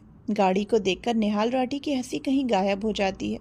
कार से अरुणी देवी के साथ अमरजीत बाहर आता है। निहाल राठी जल्दी से अपनी जगह से खड़ा हो जाता है। देवांश और दिवांगी अरुणी देवी को देखकर उनकी ओर जाकर उनके पैरों में गिर जाते हैं। अरुणी देवी दोनों को उठने का इशारा करती हैं। पुलिस फोर्स निहाल राठी के आदमियों को घेर लेती है। मायावती अपनी आंसू भरी आंखों से अमरजीत को देखती है।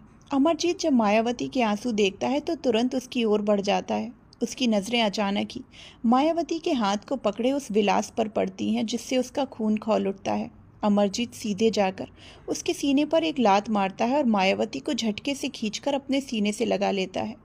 मायावती अमरजीत के सीने में छुपकर रोने लगती है। कुछ लोग उस पागल को पकड़ लेते हैं। अमरजीत मायावती को थोड़ा अलग होकर उसके माथे को चूम लेता है और उसके आंसुओं को पोंछ लेता है। उसके साथ ही वो मायावती के हाथ को पकड़कर अपने कदम बढ़ाने लगता है। उसके कदमों को देखकर देवांश और दिवांगी के होश उड़ जाते हैं, क्योंकि अमरजीत मंडप के चारों ओर अपने कदम बढ़ा रहा था, जिसे देखकर निहाल राठी के दिल में आग सी लगती है। उसे ये तो पता था कि वो इस वक्त कुछ नहीं कर सकता था, क्योंकि उसे बिल्कुल भनक नहीं थी कि अरुणी देवी यहाँ आ जाएंगी। वैसे भी उनकी कोई दुश्मनी नहीं थी, लेकिन अब दुश्मनी की शुरुआत इसी शादी से होने वाली थी। जितना पावर सिंघानियास का था उतना तो निहाल राठी के पास नहीं था, लेकिन उससे थोड़ा कम तो था। आखिर में अमरजीत मायावती के गले में मंगलसूत्र और मांग में सिंदूर भरकर शादी को पूरा करता है।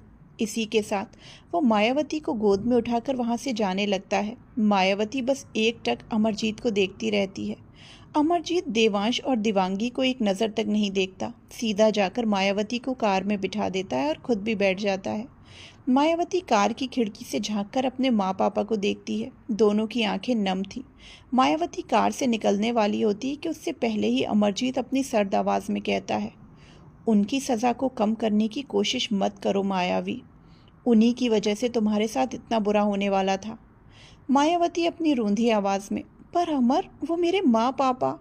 इतना बोलकर वो रुक जाती हैं, क्योंकि इस वक्त अमरजीत की आंखें आग उगल रही थीं। इसका मतलब साफ था कि अमरजीत को बहुत ज़्यादा गुस्सा आ रहा था। अमरजीत देवांश और दिवांगी से बहुत ज़्यादा गुस्सा था, क्योंकि सिर्फ उनकी वजह से ही मायावती के साथ बहुत ज़्यादा गलत हो सकता था। एक एक करके सारी गाड़ियाँ वहाँ से चली जाती हैं। विलास लोगों को मारने लगता है। तभी निहाल राठी को जैसे कुछ याद आता है। वो अपने आदमियों को भेजकर काया को उठाकर लाने के लिए कहते हैं। ये सुनकर तो देवांश और दिवांगी के होश उड़ जाते हैं। कुछ लोग 16 साल की लड़की को लेकर आते हैं। ये थी काया। मायावती की बहन, जो अभी छोटी थी। निहाल राठी मायावती के भागने की सज़ा काया को दे रहे थे। वो अपने पागल बेटे की शादी एक बच्ची से करा देते हैं। इसी के साथ काया की ज़िंदगी बर्बाद हो जाती है। उसका पागल पति रोज़ उसके जिस्म को नोचता था और वो बच्ची कुछ नहीं कर पाती थी, बस चीखने चिल्लाने के सिवाय। ये सब सोचकर मायावती की आंखों से आंसू बहने लगते हैं। उसे काया की इन दर्द भरी जिंदगी के बारे में बिल्कुल पता ही नहीं था, लेकिन इतने सालों बाद जब वो अपने घर गई तो ये सब जानकर उसे अपने आप से घिन होने लगी थी, क्योंकि वजह तो वो खुद थी अपनी छोटी सी बहन की ज़िंदगी बर्बाद करने की। आज वो इस चौखट पर आई है तो सिर्फ उसको देखने के लिए, जो काया की कोख से जन्मा था। मायावती अपने आंसुओं को पोंछकर कदम बढ़ाते हुए उस महल में कदम रखती है। सभी लोगों की नज़र मायावती पर जाती है। मायावती सीधे उस घर के अंदर पहुंच जाती है। घर के अंदर पहुंचते ही कुछ औरतें उसे नफरत की निगाहों से देख रही थीं, तो कुछ उसे खुशी से देख रही थीं। एक बूढ़ी औरत मायावती को देखकर फूली नहीं समाती। ये बूढ़ी औरत निहाल राठी की पत्नी थी, वीरांगना राठी, जो मायावती को हमेशा पसंद किया करती थी। मायावती की जब जबरदस्ती शादी कराई जा रही थी तब वीरांगना इकलौती थी जिसने मायावती को बचाने के लिए कदम उठाया था, सिंघानियास को बुलाकर। लेकिन वो चाहकर भी काया को नहीं बचा पाई थी। मायावती आगे बढ़कर वीरांगना राठी के पैर छूती हैं। वीरांगना अपने हाथ बढ़ाए मायावती के सिर पर हाथ रखकर कहती हैं, जीती रहो परी। ये नाम सुनकर मायावती के होठों पर मुस्कुराहट आ जाती है। कितने सालों बाद वो इस नाम को सुन रही थी जो सिर्फ वीरांगना बुलाया करती थी। मायावती वीरांगना को देखकर, वीना माँ, हमें आपसे एक मदद चाहिए। वीरांगना सवालिया नज़रों से मायावती को देखती है तो मायावती आगे कहती है, हमें काया के बच्चे को देखना है। बोलते हुए मायावती के चेहरे पर एक दर्द था। वहीं ये सुनकर वीरांगना के भाव एकदम से बदल जाते हैं। वो अपना सिर झुका लेती है। मायावती असमंजस में देखकर कहती है, क्या हुआ वीना माँ? वीरांगना मायावती को देखकर कहती हैं, हमें नहीं पता परी, हमने आज तक अपने पोते को नहीं देखा। हमें ये तो पता है कि काया के बेटा हुआ है, लेकिन जन्म होते ही निहाल ने उसे कहीं छुपा दिया, जिसकी किसी को खबर नहीं। इतना बोलते हुए वीरांगना चुप हो जाती है। मायावती की ये सोच से बिल्कुल परे था कि आखिर किसी को एक छोटे बच्चे को छिपाकर क्या मिलेगा, पर अगर निहाल राठी ने ये किया है तो ज़रूर इसका कोई तो मकसद होगा। इधर होटल में आदित्य आगे जाकर काव्या को पकड़ लेता है। उसके ऐसा करते ही विनी आदित्य को अपने छोटे हाथों से धकेलते हुए चिल्लाकर कहती है, छोड़ो मेरी मम्मा को। मेरी मम्मा को सिर्फ विनी के डैडा ही छू सकते हैं। विनी अब विक्रम को देखकर कहती है, डैडा, अंकल को मम्मा से दूर हटाइए। विक्रम के मुंह से तो कुछ निकल ही नहीं रहा था। वो स्पीचलेस हो चुका था। वहीं आदित्य अपने गुस्से को कंट्रोल कर रहा था, क्योंकि कोई उसे काव्या से दूर करने की कोशिश कर रहा था, चाहे वो बच्ची ही क्यों ना हो। पर आदित्य को इससे गुस्सा आ रहा था। काव्या सिचुएशन को समझकर जल्दी से अपने हाथ को टिश्यू पेपर से पोंछती है और घुटनों के बल बैठकर विनी के गाल को थाम लेती है। विनी काव्या की आंखों में देखकर कहती है, मम्मा आप कहाँ चली गई थी? आपको पता है विनी ने आपको कितना ज़्यादा मिस किया? विनी की आंखों में मासूमियत साफ छलक रही थी। ये देखकर काव्या उसे गले लगा लेती है। होटल के एक रूम में काव्या बेड पर बैठी हुई थी और विनी उसकी गोद में बैठी थी। काव्या विनी के सिर को सहला रही थी। अब तक काव्या को ये तो पता चल चुका था कि विनी और कोई नहीं, विक्रम और नित्या की बेटी है, जो सिर्फ 3 साल की है। आदित्य और विक्रम बैल्कनी में सोफे पर बैठे हुए थे। आदित्य ने अब तक विक्रम को सब कुछ बता दिया था। विक्रम ने सिर झुका रखा था। उसका सिर झुका होने की वजह से ये बिल्कुल पता नहीं चल रहा था कि विक्रम गुस्सा है या नहीं। काफ़ी देर तक दोनों के बीच कोई बात नहीं होती। आखिर में विक्रम सिर उठाकर काव्या की ओर देखकर कहता है, जब पहली बार मैंने काव्या को देखा तो मुझे लगा कि ये नित्या है, लेकिन उसकी छुअन से ही मुझे पता चला कि ये नित्या नहीं कोई और है, जिससे मैं इतना प्यार करता था, जिसके बिना मैं एक पल भी जी नहीं सकता था। मैं उसे आखिरी सांस लेते हुए नहीं देख पाया। विक्रम कड़वाहट से मुस्कुराते हुए आदित्य को देखकर कहता है, और अब मुझे पता चल रहा है कि ये सब सिर्फ तुम दोनों की वजह से हुआ। मेरा प्यार ही नहीं, मेरा बेटा भी हमेशा के लिए मुझसे दूर हो गया। मैं चाहूँ तो इसी वक्त तुम दोनों को मेरे प्यार को छीनने के लिए मार सकता हूँ, लेकिन मैं नहीं करूँगा, क्योंकि अब। इतना बोलते हुए विक्रम अपनी जगह से उठता है और रेलिंग को पकड़कर कहता है, अब मुझे काव्या चाहिए। ये सुनते ही आदित्य के हाथों की मुट्ठियाँ कस जाती हैं। उसका फेस डार्क होने लगता है। विक्रम मुड़कर आदित्य को देखता है और हल्का मुस्कुराकर कहता है, बहुत तकलीफ हो रही है ना, सिर्फ काव्या से दूर होने की बात से? तो सोचो मुझ पर क्या बीत रही होगी। मेरा प्यार तो हमेशा हमेशा के लिए मुझे छोड़कर चली गई। तुम्हें पता भी है मेरे दिन कितनी तकलीफ से बीत रहे हैं, मेरी बेटी कितनी तकलीफ सह रही है।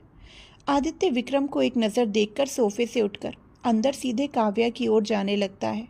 विनी आदित्य को काव्या की तरफ आता देख तुरंत उठकर काव्या को छुपाते हुए कहती है, दूर हटो मेरी मम्मा से। काव्या लाचारी से आदित्य को देखती है, जिस पर आदित्य आकर विनी के सामने घुटनों के बल बैठ जाता है और उसे देखते हुए कहता है, आई एम सॉरी, अब से मैं तुम्हारी मम्मा को टच नहीं करूँगा। विनी गौर से आदित्य को देखती है, वहीं विक्रम और काव्या हैरानी से आदित्य को देखते हैं। विनी जल्दी से बेड पर चढ़कर फिर एक बार काव्या की गोद में बैठ उसे सीने में छुप जाती है। आदित्य वैसे ही घुटनों के बल बैठा काव्या की आंखों में देखने लगता है। काव्या भी बस आदित्य की आंखों में देख रही थी।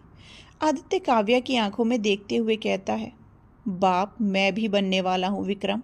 मैं भी ये महसूस कर सकता हूँ कि एक बच्चे को माँ से अलग करना कितना मुश्किल है, उस बच्चे पर क्या बीतती है, ये मैंने खुद महसूस किया है। इतना बोलते हुए आदित्य खड़ा होकर विक्रम के पास जाकर कहता है, जो हुआ हमारी वजह से हुआ है, पर यह सब हमने जानबूझकर नहीं किया। काव्या आदित्य और विक्रम को देख रही थी। आदित्य अब काव्या की ओर मुड़कर कहता है, तुम्हें मेरी वाइफ ही चाहिए ना, तो ठीक है, आज से वाइफ ही तुम दोनों के साथ रहेगी। ये सुनते ही काव्या आश्चर्य से आदित्य को देखती है। काव्या तुरंत कहती है, मैं आपके बिना नहीं रह सकती। विक्रम की नज़र काव्या पर चली जाती है, जो एकदम लाचार लग रही थी। आदित्य कुछ पल काव्या को देखता है, फिर बिना कुछ बोले होटल रूम से बाहर चला जाता है। काव्या रोकने के लिए बढ़ने को होती है कि विनी सिर उठाकर काव्या को देखकर कहती है, मम्मा मुझे भूख लगी है। काव्या की नज़र अब विक्रम पर चली जाती है।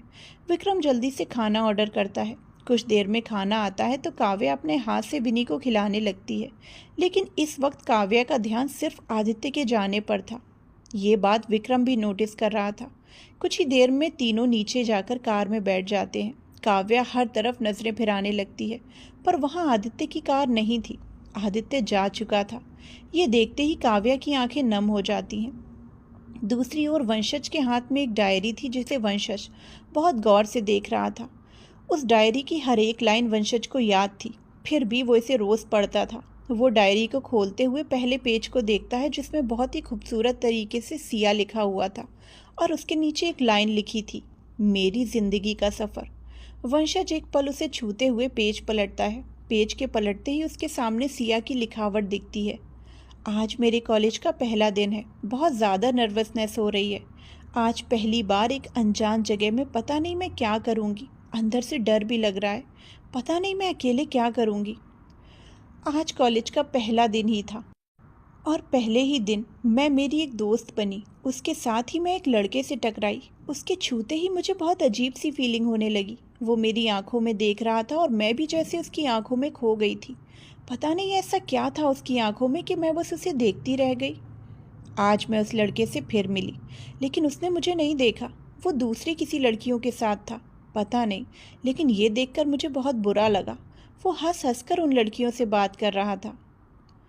आज वो कॉलेज में मुझे कहीं नहीं दिखा। शायद वो कॉलेज नहीं आया था, पर पता नहीं आज मुझे कॉलेज में रहने का बिल्कुल मन नहीं कर रहा था। मैं बस उसे देखना चाहती हूँ। क्या वो कल कॉलेज आएगा? लेकिन वो तो मुझसे बात ही नहीं करता। शायद मैं उसके बारे में सोच सोच कर पागल हो रही हूँ। आज भी वो कॉलेज नहीं आया। शायद मुझे उसके बारे में नहीं सोचना चाहिए। मुझे कैसे भी करके उसे अपने दिमाग से निकालना होगा। मैं अब और उसकी तरफ अट्रैक्ट नहीं होंगी। ओह गॉड, मैं क्या करूं? वो लड़का मुझे बहुत इफ़ेक्ट कर रहा है। जब से वो नहीं आ रहा, मेरा तो कुछ करने का मन ही नहीं कर रहा। आखिर कहाँ चला गया? मैं यहाँ पढ़ने आई हूँ और मैं कुछ और ही कर रही हूँ। कैसे खुद को रोकूं? आज वो कॉलेज आया था, उससे मैं फिर एक बार टकराई। उसका आईडी कार्ड मेरे पास रह गया। उसका नाम वंशज ठाकुर है और वो मुझसे सीनियर क्लास में है। वो फ़ोटो में भी मुझे अट्रैक्ट कर रहा है। मैं उसे अपने लबों से लगाए बिना रह नहीं पाई। वैसे भी मैं उसके फ़ोटो को ही तो चूम रही हूँ। कौन सा उसे पता चलने वाला है? लेकिन उसे आईडी कार्ड वापस देने से मुझे घबराहट हो रही है। मैं उसके सामने कैसे जाऊँ, समझ नहीं आ रहा। वंशज ये सब चीज़ें डायरी में देख ही रहा था कि कोई उसके कंधे पर हाथ रखता है। वंशज सिर उठाकर देखता है तो ये तनसज था। तनसज वंशज के हाथ से डायरी को देखता है, फिर वंशज को देखकर कहता है, वंश, क्यों खुद को हर्ट करने के लिए ये सब पढ़ते रहते हो? वंशज डायरी को बंद करके साइड में रखकर आंखें बंद करके कहता है, भाई आपको माँ से बहस नहीं करनी चाहिए थी। तंसज एकटक वंशज को देखने लगता है। वंशज आगे कहता है, माँ का डर सही है भाई, कहीं मैं रूमा के साथ भी ऐसा ना कर दूँ, क्योंकि मेरे अंदर फीलिंग्स आ रही हैं। अगर गलती से भी रूमा ने मेरी फीलिंग्स को बढ़ावा दिया तो फिर से। उसके इतना बोलते ही तंसज बीच में बोलता है, मुझे मेरे वंश पर पूरा भरोसा है, वो कभी अपनी गलती को नहीं दोहराएगा। वंशज बिल्कुल चुप हो जाता है। वहीं दूसरी तरफ श्रेष्ठा कबर्ड से कुछ निकाल रही थी, तभी कुछ फाइल्स नीचे गिर जाती हैं। श्रेष्ठा अपने सिर पर टपली मारकर, ओह गॉड तू क्या करती है श्रेष्ठा, बस अपना काम बढ़ाती रहती है, बोलते हुए श्रेष्ठा फाइल्स को उठाकर कबर्ड में अच्छे से रख देती है। श्रेष्ठा कबर्ड को बंद करने वाली होती है कि श्रेष्ठा की नज़र एक फाइल पर पड़ती है। वो उस फाइल को पकड़कर खोलने ही वाली होती है कि अचानक से आकर ध्रुव श्रेष्ठा के हाथ से फाइल छीन लेता है। श्रेष्ठा हैरानी से ध्रुव को देखती है। ध्रुव मुस्कुराते हुए श्रेष्ठा की कमर पर हाथ रखकर खींच लेता है, जिससे दोनों बहुत करीब आ जाते हैं। ध्रुव श्रेष्ठा की आंखों में देखकर, बेबी ये कहाँ तुम फाइलों में उलझ रही हो? इस वक्त तुम्हें बस मेरे बेबी का ख्याल रखना है और तुम फालतू चीज़ों में अपना वक्त बिता रही हो। श्रेष्ठा ध्रुव की गर्दन में बाहें लपेट कर कहती है, अच्छा तो ध्रुव, मैं तुम्हें ये कब से पूछना चाह रही थी कि तुम्हें क्या लगता है, बेटा होगा या बेटी? ध्रुव श्रेष्ठा की कमर में अपने दोनों हाथों को लपेटकर और करीब करके कहता है, कुछ भी होंगे पर बेटा बेटी नहीं, बल्कि शेर और शेरनी होंगे जो सिर्फ दुश्मनों का शिकार करना जानते होंगे। श्रेष्ठा अब ध्रुव को घूरने लगती है, वैसे ही उसे घूर कर कहती है, तुम क्या मेरे बच्चे को अपने जैसा बनाने का सोच रहे हो? ध्रुव श्रेष्ठा के होठों को अपने होठों से छूकर पीछे हटकर कहता है, बिल्कुल बेबी। श्रेष्ठा अब बुरी तरह से ध्रुव को घूरने लगती है। ध्रुव अपने दिल पर हाथ रखकर, हाय तेरी कातिलाना नजरें, कहते हुए ध्रुव हंसने लगता है, तो वहीं श्रेष्ठा भी मुस्कुराते हुए ध्रुव के सीने से लग जाती है। ध्रुव अपने हाथ में पकड़ी फाइल्स को सर्द नजरों से देखता है, फिर झुककर श्रेष्ठा के पेट पर किस करके बेड से उठ जाता है। वो एक नज़र श्रेष्ठा को देखकर कबर्ड से वो फाइल निकालकर कमरे से बाहर चला जाता है। ध्रुव की कार एक जगह पर आकर रुक जाती है। उसके सामने एक गाड़ी खड़ी थी और उसके आगे काली खड़ा था। ध्रुव फाइल को लेकर गुस्से से काली पर फेंक कर कहता है, what the hell is this? मैंने कहा था ना इस फाइल को छुपा कर रखना। तुम्हें पता है मेरी वाइफ प्रेग्नेंट है, फिर भी तुम इतनी बड़ी लापरवाही कैसे कर सकते हो? काली सिर झुकाए सॉरी बॉस बोलकर फाइल को उठाता है। ध्रुव काली को गुस्से से घूरता है, फिर अपनी सर्द आवाज़ में कहता है, गलती तो तुमने कर दी और हर गलती की एक सज़ा होती है। ध्रुव की बात सुनते ही काली के चेहरे पर डर के भाव दिखने लगते हैं। ध्रुव गन निकालकर सीधे काली के कंधे पर शूट करता है। काली अपने कंधे को देखता है जिसमें से बुलेट छूकर निकल गई थी, जिससे कंधे से धीरे धीरे खून बहने लगता है। ध्रुव उसकी चोट को देखकर, इस बार सिर्फ गोली छूकर निकली है, अगली बार सीधे तुम्हारे सीने में लगेगी, कहकर ध्रुव गन को बैक रखकर कार में बैठकर वहां से चला जाता है। वहीं काली अपने कंधे के खून को रुमाल से पोंछकर गाड़ी में बैठकर चला जाता है। इधर विनी सो चुकी थी और काव्या बैल्कनी में दीवार से टिककर बैठी रो रही थी। उसकी आवाज़ भी हल्की सुनाई दे रही थी। तभी अचानक काव्या को अपने सामने किसी के होने का एहसास होता है। वो सिर उठाकर देखती है तो विक्रम खड़ा उसे ही देख रहा था। काव्या विक्रम से नजरें फेरकर फिर एक बार रोने लगती है। विक्रम ये देखकर कहता है, काव्या उठो, चलो मेरे साथ। विक्रम के बोलने पर भी काव्या वैसी ही बैठी रहती है। विक्रम फिर एक बार, चलो काव्या मैं तुम्हें सिंघानिया विला छोड़ देता हूँ। ये सुनते ही काव्या सिर उठाकर फिर से विक्रम को देखती है। विक्रम बस सिर हिला देता है। काव्या फर्श से उठकर खड़ी हो जाती है। विक्रम आगे चलने लगता है और काव्या उसके पीछे। दोनों कार में बैठ जाते हैं। इसी के साथ कार विक्रम के विला से निकल जाती है। गेट से निकलते ही विक्रम तुरंत ब्रेक मारता है। काव्या पहले विक्रम को देखती है, फिर सामने देखती है। सामने आदित्य की कार खड़ी थी और वो कार के आगे बैठा था। आदित्य को देखते ही काव्या तुरंत कार से निकलकर दौड़कर जाती है। काव्या को आता देख आदित्य खड़ा हो जाता है। काव्या तुरंत आदित्य के गले लगकर रोने लगती है। आदित्य काव्या के सिर को सहलाने लगता है। विक्रम भी कार से निकलकर आदित्य के पास चला जाता है और गौर से काव्या को देखने लगता है। आदित्य भी विक्रम को देखता है। काव्या अब भी रो रही थी। आदित्य बस उसके सिर को सहला रहा था। विक्रम आदित्य को देखकर, शायद मैं गलत था, किसी और की गलती की सज़ा तुम दोनों को दूर करके दे रहा था, पर मैं करता भी क्या? मुझसे मेरी बेटी की हालत नहीं देखी जा रही। मैं खुद को तो किसी तरह संभाल रहा हूँ, लेकिन मेरी बेटी के दर्द को मैं बिल्कुल नहीं देख पा रहा हूँ। आदित्य काव्या के सिर को सहलाते हुए, तुम चिंता मत करो, उसकी जिम्मेदारी अब हमारी है। हम कभी उसे माँ की कमी महसूस नहीं होने देंगे। ये सुनकर विक्रम कुछ पल आदित्य को देखता है, फिर अपनी कार की तरफ बढ़कर विला के अंदर चला जाता है। इधर आदित्य काव्या के माथे को चूमकर, श्श वाइफी, इतना नहीं रोते। काव्या आदित्य को टाइटली पकड़कर, आप मुझे ऐसे छोड़कर क्यों चले गए थे? आदित्य काव्या को थोड़ा अलग करके उसके आंसुओं को पोंछते हुए कहता है, कहीं नहीं गया था मैं तुम्हें छोड़कर। मैं खुद तुम्हारे बिना एक पल नहीं रह सकता। अगर तुम ना रही तो मैं पागल हो जाऊंगा। काव्या आदित्य की आंखों में एकटक देखने लगती है, फिर एक बार गले लगा लेती है। कुछ देर बाद काव्या बड़ी मासूमियत से कहती है, मुझे भूख लगी है। आदित्य मुस्कुराते हुए काव्या से अलग होकर उसे कार में बिठाता है और एक पेपर बैग काव्या को देता है। काव्या पेपर बैग खोलकर देखती है तो उसमें वेज बिरयानी थी। ये देखकर काव्या बिना रुके खाने लगती है। वहीं विक्रम बैल्कनी से दोनों को देख रहा था। आदित्य की कार जाते ही विक्रम कुछ देर तक खड़ा रहता है, फिर कमरे के अंदर जाकर विनी के पास बैठकर उसके माथे को चूम लेता है। विनी अचानक से उठकर विक्रम के गले लगकर नींद में ही कहती है, डैडा, मेरा बाबू कहाँ है? विक्रम विनी को गले लगाए पीठ को सहलाने लगता है। विक्रम मनी मन कहता है, बहुत मासूम हो तुम काव्या। एक दिन तुम आदित्य के बिना नहीं रह पाई। अगर गलती से भी आदित्य को कुछ हो गया तो तुम कैसे जियोगी? मैं भी तो नित्या के बिना एक पल नहीं जी सकता था। जीने की वजह बस मेरी बेटी है, लेकिन क्या तुम्हारे जीने की वजह कोई बन पाएगा? मैं तो यही चाहूँगा कि तुम दोनों में मेरे और मेरी नित्या की तरह सिचुएशन कभी ना आए। इतना बोलते ही विक्रम विनी को देखता है, जो विक्रम से लिपटकर सो रही थी। विक्रम विनी को बेड पर लेटाकर उसके बगल में लेट जाता है। विनी फिर एक बार विक्रम को कसकर पकड़ लेती है। विनी सबसे ज़्यादा विक्रम के करीब थी, इसीलिए रात के वक्त हमेशा वो विक्रम को खोजती थी। इधर सिंघानिया विला पहुंचते ही आदित्य काव्या को गोद में उठाकर लेकर जाने लगता है। काव्या आदित्य को देखते हुए कहती है, मैं वहाँ आपके बिना बिल्कुल नहीं रह पाई, लेकिन अब मुझे विनी की चिंता हो रही है। अगर उठने के बाद मुझे खोजने लगी तो?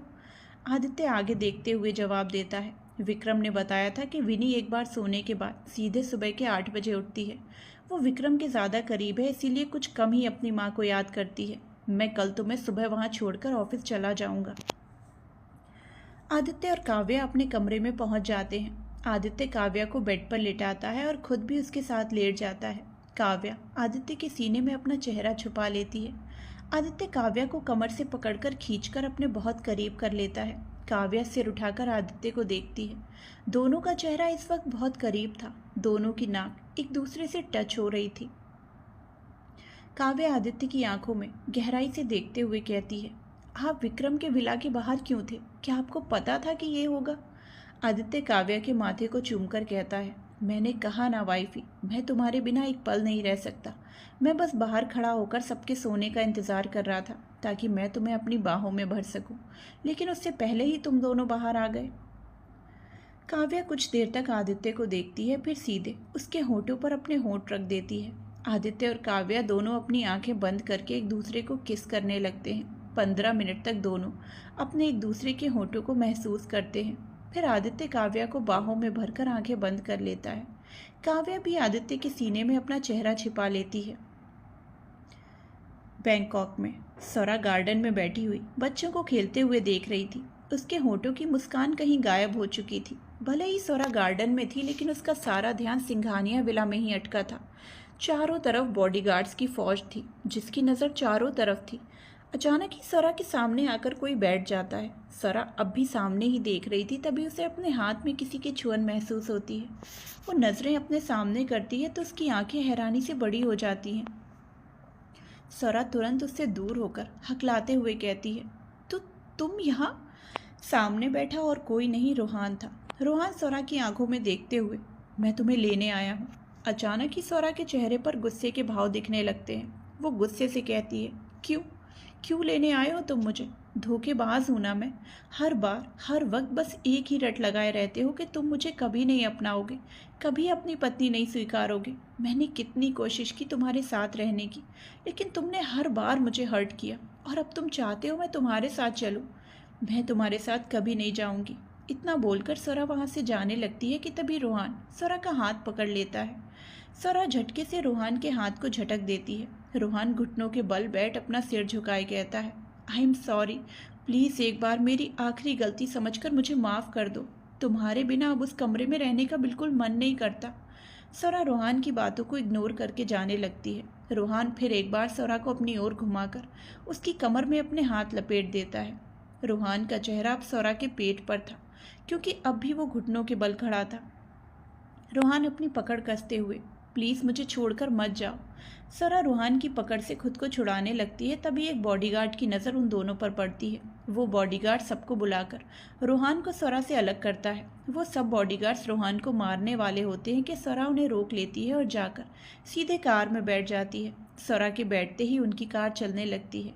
रोहान कार के पीछे जाने लगता है, लेकिन कार बहुत तेज़ रफ्तार में चली जाती है। रोहान बस देखता रह जाता है। इधर विनी काव्या के साथ खेल रही थी, तभी वो अचानक से सवाल करती है, मम्मा बाबू कहाँ है? ये सुनकर काव्या की मुस्कुराहट पल भर में गायब हो जाती है।